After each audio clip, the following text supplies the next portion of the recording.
नमस्कार, FM news देख रहे हैं आप। मैं हूं आपके साथ नेहा वालिया। उत्तर प्रदेश में जैसे जैसे चुनाव की तारीख नजदीक आ रही है, जुबानी जंग तेज होती जा रही है। नेता गर्मी शांत कर देंगे और चर्बी उतार देंगे जैसे बयान तक दे रहे हैं। दरअसल हापुड़ में 30 जनवरी को आयोजित कार्यक्रम में सीएम योगी ने कहा कि ये गर्मी जो अभी कैराना और मुजफ्फरपुर नगर में कुछ जगह दिखाई दे रही है, ये सब शांत हो जाएगी 10 मार्च के बाद। गर्मी कैसे शांत होगी, ये तो मैं मई और जून में भी शिमला बना देता हूं। सीएम ने आज भी इसी तरह का बयान दिया है। उन्होंने सपा आरएलडी गठबंधन को लेकर कहा, एक बार फिर ये लोग अपने नए कवर से आपके सामने आ रहे हैं। माल तो वही पुराना सड़ा गला है, लेकिन लिफाफा नया है। जिसने दंगा दिया, जिसने माफिया दिए, और आज वो कहते हैं कि सरकार में आने दीजिए। हमने कहा कि कयामत के दिन तक भी तुम्हारा सपना पूरा नहीं होगा। 10 मार्च के बाद पूरी गर्मी शांत करवा देंगे। और इन बयानों के जवाब में राष्ट्रीय लोक दल के अध्यक्ष जयंत चौधरी ने एक सभा में कहा कि योगी बाबा जो कह रहे हैं कि इनकी गर्मी निकाल दूंगा और मई जून में शिमला जैसी ठंड हो जाएगी, मुझे लग रहा है कि पिछले हफ्ते जो शीत लहराई थी, इनका माथा बहुत बड़ा है, इन्हें ठंड लग गई है। ऐसा भर भर के वोट दो, ईवीएम की मशीन को ऐसा भर के दो, बटन को ऐसा दबाओ कि भारतीय जनता पार्टी को जो चर्बी चढ़ रही है, सारे नेताओं की चर्बी उतर जाए। आखिर ऐसे बयानों के चुनावी मायने क्या निकाले जाएं, इसी पर हम बातचीत करेंगे। चर्चा के लिए हमारे साथ एक खास पैनल है। बीजेपी नेता शक्ति सिंह जी हैं हमारे साथ। सर, बहुत बहुत स्वागत है आपका एफएम न्यूज में। और सपा प्रवक्ता शिवेंद्र विक्रम सिंह जी भी हैं हमारे साथ, आपका भी बहुत बहुत स्वागत है। शिवेंद्र जी, सबसे पहले मैं आप ही का रुख करना चाहूंगी। इस तरह के जो बयान दिए जा रहे हैं योगी आदित्यनाथ की तरफ से कि गर्मी शांत कर देंगे, चर्बी उतार देंगे, कैसे आप देखते हैं इसे? देखिए, अगर कुछ इंफ्रास्ट्रक्चर के लिए काम किया होता, डेवलपमेंट ओरिएंटेड अगर इन्होंने काम किया होता, लॉ एंड ऑर्डर इन्होंने ठीक करा होता, तो इन लोगों के पास बहुत सारे काम थे खुद को गिनाने के लिए। लेकिन असलियत ये है कि जब खुद को काम करा नहीं है, सिर्फ नेगेटिव पॉलिटिक्स में इन्होंने 5 साल नहीं है, ये सिर्फ लॉ एंड ऑर्डर के ऊपर। लेकिन ये एनसीआर का डेटा, थोड़े से भी पढ़े लिखे इनके विधायक मंत्री जो आपके मुख्यमंत्री हैं, तो एनसीआरबी का डेटा एक बार निकाल के देख कि 2012 से कितने दंगे हुए, क्या क्राइम रेट था, क्राइम अगेंस्ट वुमेन क्या था। पॉक्सो में देख लें भाई, जो क्राइम अगेंस्ट चिल्ड्रन है, specially crime against children as per sexual offences are concern, उसमें देख लें। और आप 17 से 22 का डेटा नहीं आया होगा, लेकिन 21 का अगर डेटा है तो इनको मालूम चलेगा कि हर डिपार्टमेंट में 21 के बीच में काफी ज्यादा है। लगभग 35-40% की बढ़ोतरी आई है कोविड होने के बावजूद, जहां आपका तो कंप्लीट लॉकडाउन रहा है। ठीक है शिवेंद्र जी, यानी आप कह रहे हैं कि अपराध कम नहीं हुआ है। आपकी सरकार के समय रहते अपराध कम था, और अब बीजेपी के शासन में जहां एक तरफ योगी आदित्यनाथ कहते हैं कि अब महिलाओं को सड़क पर रात में भी चलने में डरने की जरूरत नहीं है, महिलाएं कभी भी कहीं भी आ जा सकती हैं, अपराध कम हुआ है, अपराधियों को खौफ है, तो वो आप उससे बिल्कुल इत्तेफाक नहीं रखते। शक्ति सिंह जी, आपका रिएक्शन इस पर? क्योंकि जिस तरह से शिवेंद्र जी कह रहे हैं, उनका यही कहना है कि अपराध कम नहीं हुआ है, बढ़ा है। आप तो बड़े बड़े दावे करते हैं कि अपराध कम हुआ है, युवा बहुत खुश हैं, महिलाओं को डर नहीं।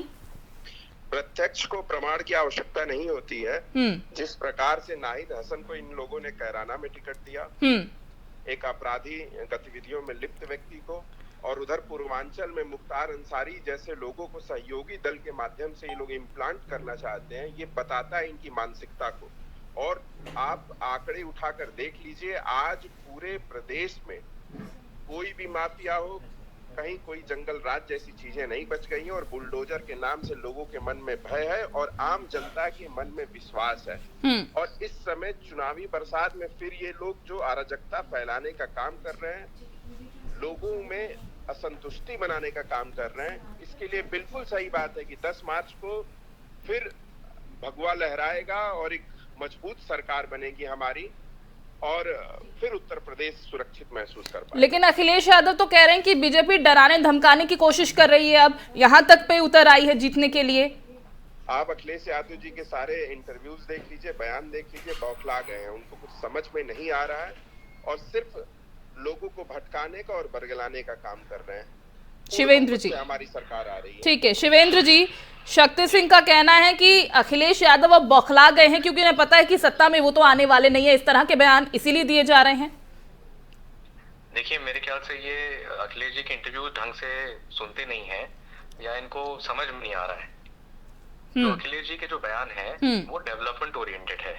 हमारे मैनिफेस्टो में क्या क्या आने वाला है उसके पॉइंट्स आपको बताते हैं। 300 यूनिट बिजली फ्री है, पुरानी पेंशन रिवाइज करके लगाया जाएगा, और बाकी हमारे सरकार में जो काम हुए हैं, चाहे पावर सेक्टर में हुआ हो, लॉ एंड ऑर्डर में हुआ हो, 1090 women helpline, dial 100, emergency power line, जितने हम लोग के सरकार में काम हुए हैं वो गिनाए जाते हैं।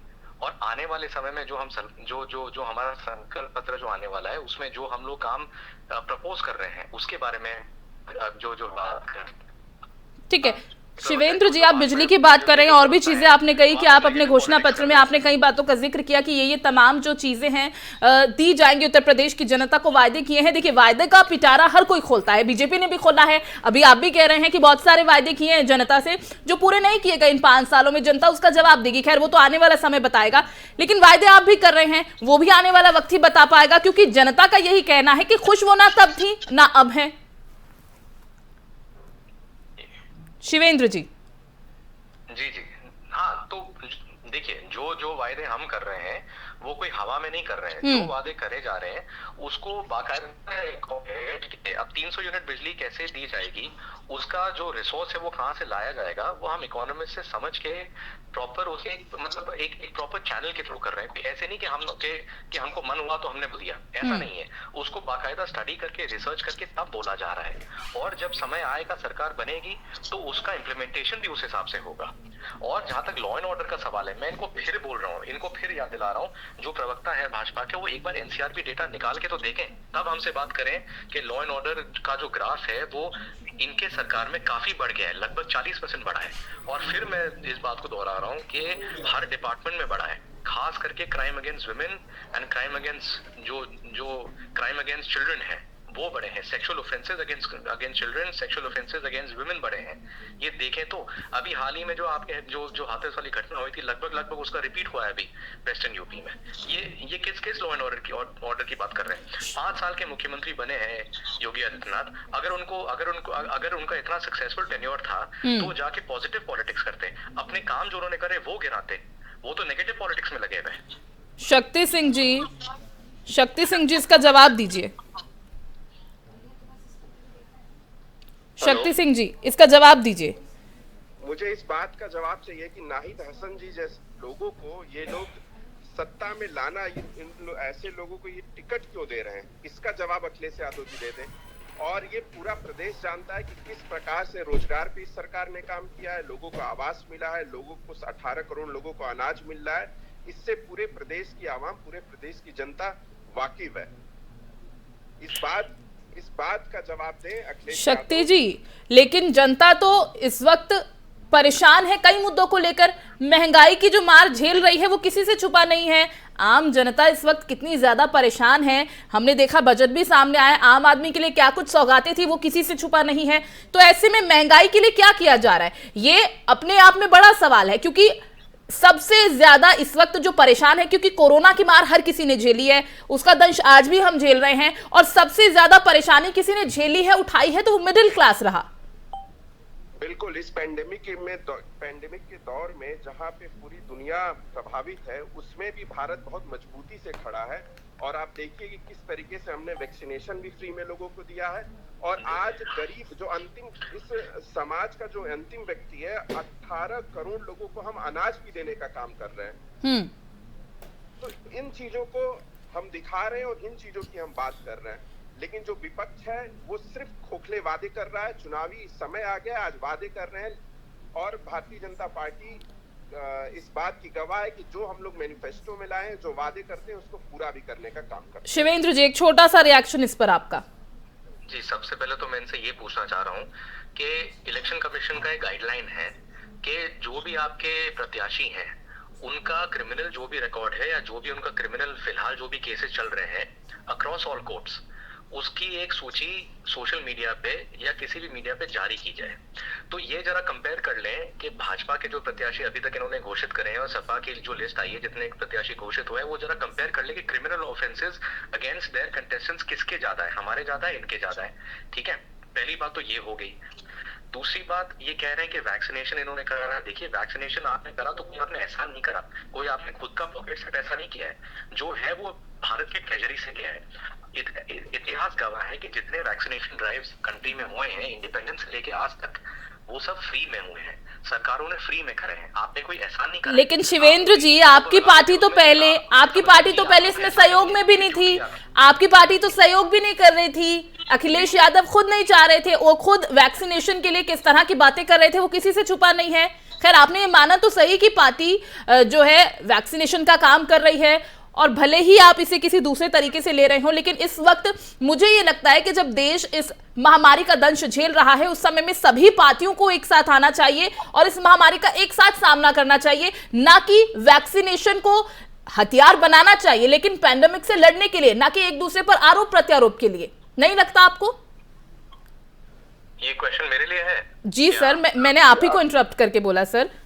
जी जी, देखिए, अखिलेश जी ने वैक्सीनेशन के बारे में जो कहा था, उन्होंने ये कहा था कि जो मार्केटिंग बीजेपी कर रही है वो इस तरीके से कर रही है कि वो अपना पर्सनल वैक्सीनेशन ड्राइव उसको चला रही है।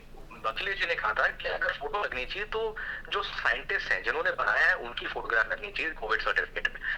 He was against personalization of the vaccination drive। ठीक है, प्लीज आप जो स्टेटमेंट है उसको आप उस कॉन्टेक्स्ट में देखने की कोशिश करिए। आप 4 लाइन बोली गई है, आप उसमें से आधी लाइन लेके अगर आप उसको कोट कर दे तो वो गलत है। ठीक है, यही मैं आपको उनको और जहां तक वैक्सीनेशन ड्राइव का सवाल है, जहां तक कोविड में जो हाल हुआ, लखनऊ में जो हाल हुआ खास करके, वो तो आप सब लोग जानते हैं कि क्या है। यहाँ जो क्रेमेटोरियम से वो भरे थे, लोगों को लकड़ी नहीं मिल रही थी, गंगा में जो लाशें तैर रही थी, वो क्या आप भूल गए हैं क्या?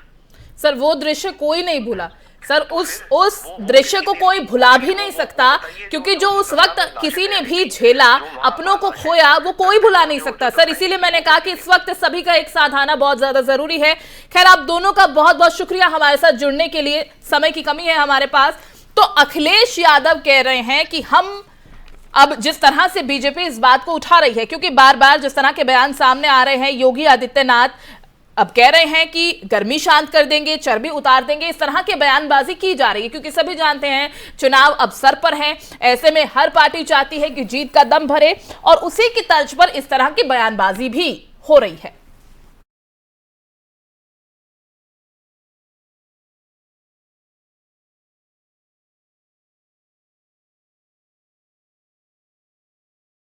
तो क्या कुछ कहा योगी आदित्यनाथ ने, आइए आपको सुनवाते हैं। आप में से 100% लोगों ने उत्तर प्रदेश के अंदर वैक्सीन की पहली डोज ले ली है। 70% से अधिक लोगों ने दोनों डोज ले ली है। वैसे ही भाइयों बहनों, चुनाव में भी एक जोरदार डोज देने की आवश्यकता है कि 100% वोट कमल निशान पर जाएगा। यही तो हमें संदेश देना है कि जब 2017 में मैं आया था तब आतंक का माहौल था, बेटियां सुरक्षित नहीं थी, बेटियां सुरक्षित नहीं थी, व्यापारी सुरक्षित नहीं था, और ये जो 2 लड़कों की जोड़ी आई है ना,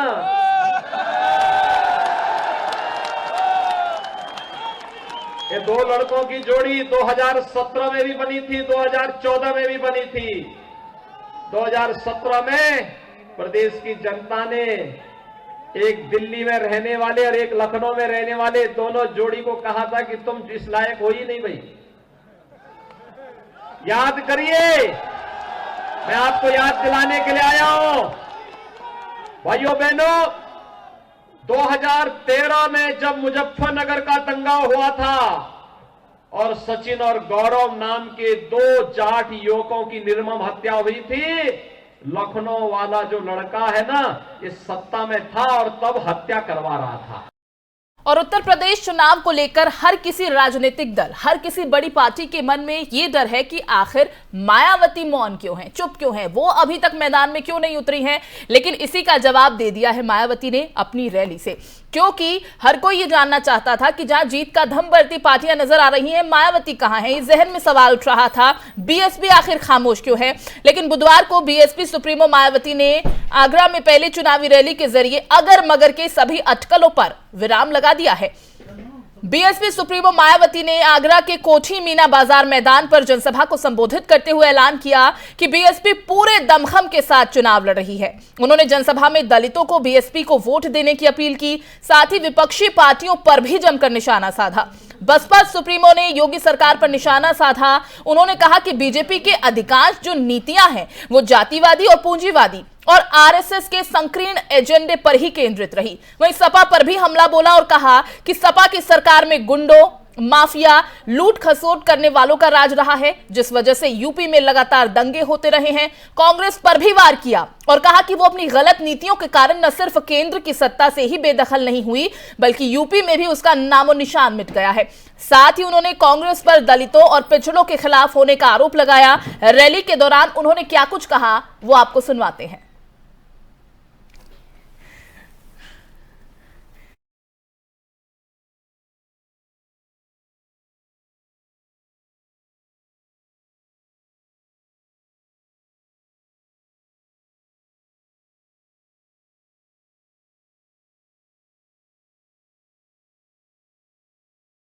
और देश के रक्षा मंत्री और बीजेपी के वरिष्ठ नेता बुधवार को यूपी में प्रचार के लिए पीलीभीत पहुंचे थे और इस दौरान पीलीभीत के मंच से उन्होंने पंजाब के लोगों को साधने की कोशिश की। उन्होंने कहा कि भारत में सिख भाइयों के योगदान को भुलाया नहीं जा सकता।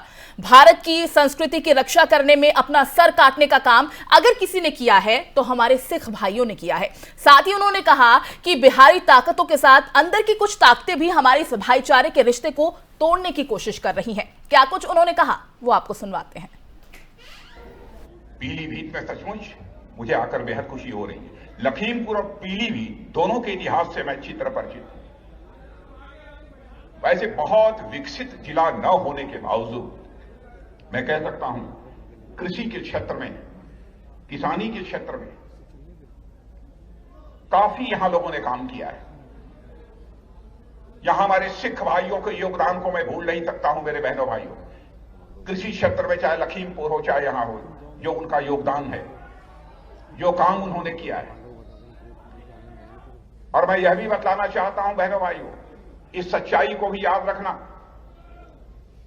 बहुत सारी ऐसी ताकतें हैं कि हम लोगों के भाईचारे के रिश्ते को तोड़ने की कोशिश करती हैं, लेकिन इस हकीकत को मत भूलना, क्योंकि मैं भारत के इतिहास से अच्छी तरह परिचित हूं। भारत की संस्कृति की रक्षा करने में अपना सिर कटाने का काम यदि किसी ने किया है तो हमारे सिख भाइयों ने किया है। बहनों भाइयों, इसको कभी भूलना मत। मैं महाराजा रणजीत सिंह की याद दिलाना चाहता हूं। महाराजा रणजीत सिंह जी ने यदि अमृतसर के स्वर्ण मंदिर पर इस सोने का छत्र लगवाया, तो वाराणसी में काशी विश्वनाथ मंदिर के ऊपर भी छत्र सोने का लगाने का काम किया था तो महाराजा रणजीत सिंह जी ने किया। यह रहा है हम लोगों का इतिहास। बहनों भाइयों, यह कभी कलंकित नहीं होना चाहिए, क्योंकि आजकल कुछ बाहरी ताकतें भी, अपने अंदर की भी ताकतें इस हमारे रिश्ते को तोड़ने की कोशिश करती है, लेकिन इससे हम लोगों को बचने की कोशिश। और यूपी चुनाव के मद्देनजर आज अखिलेश यादव और जयंत चौधरी ने शामली में जॉइंट प्रेस कॉन्फ्रेंस की। उन्होंने बीजेपी पर निशाना साधा, बजट को लेकर तमाम बातें कही। क्या कुछ उन्होंने कहा, आइए आपको सुनवाते हैं। देश का बजट आया, कहते हैं अमृत काल का बजट है, अमृत बजट है। तो पिछले जितने भी बजट थे वो क्या जहर थे?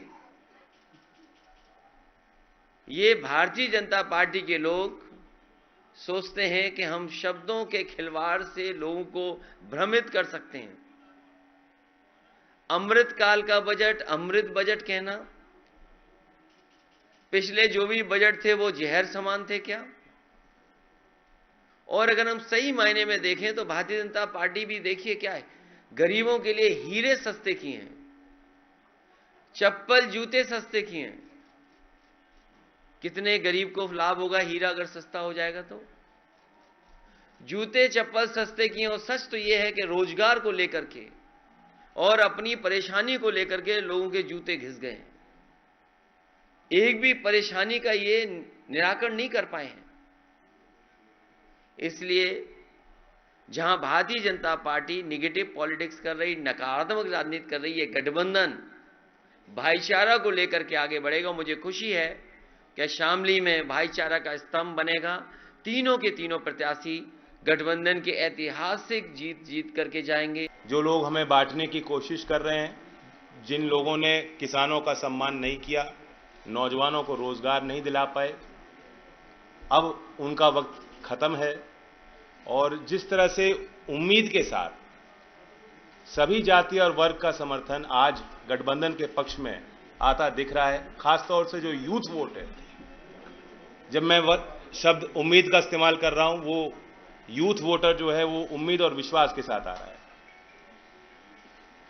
हमने देश का कल बजट देखा जिसमें किसानों के लिए, रोजगार सृजन के लिए नरेगा जैसी योजना, जिसको खुद आर्थिक सर्वेक्षण जो बजट के एक दिन पहले पेश हुआ था, ये बता रहा था कि उसकी डिमांड बढ़ गई है। कोरोना महामारी में वही एक तरीका था कि शहरों से पलायन कर रहे मजदूर जब वो गांव लौटे, उन्होंने अपना घर का, परिवार का जो भी वो इंतजाम कर सकते थे, उस योजना के माध्यम से उनको एक आर्थिक सहारा मिल रहा था।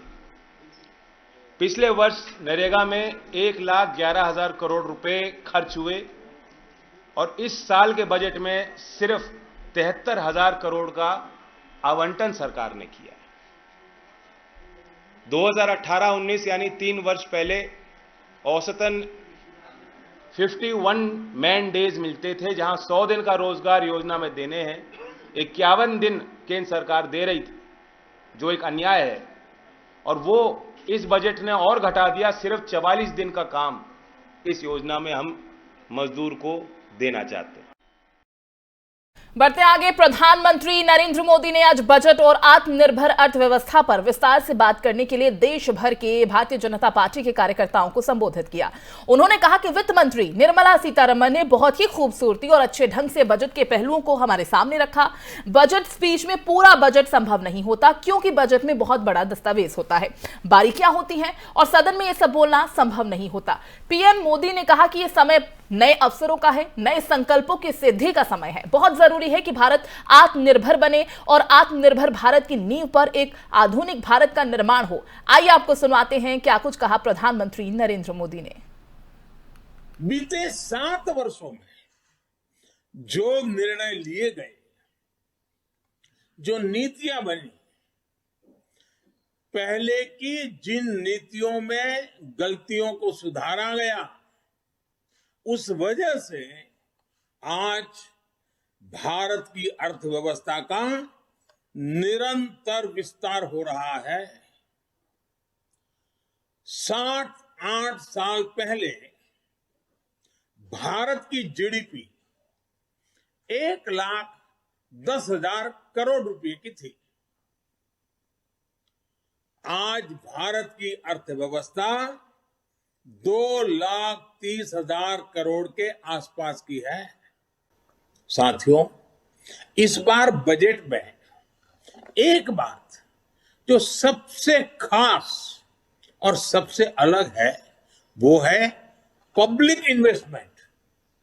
ये कितना बड़ा कदम है और इसका असर कितना बड़ा होगा, इस बात का अनुमान आप इससे लगा सकते हैं कि वर्ष 2013-14 में, हमारे आने से पहले 7 साल पहले, पब्लिक इन्वेस्टमेंट सिर्फ 1,87,000 करोड़ का था, 1,87,000। इस बजट में ये 7,50,000 करोड़ रुपए का रखा गया है, यानी यूपीए सरकार की तुलना में 4 गुना ज्यादा।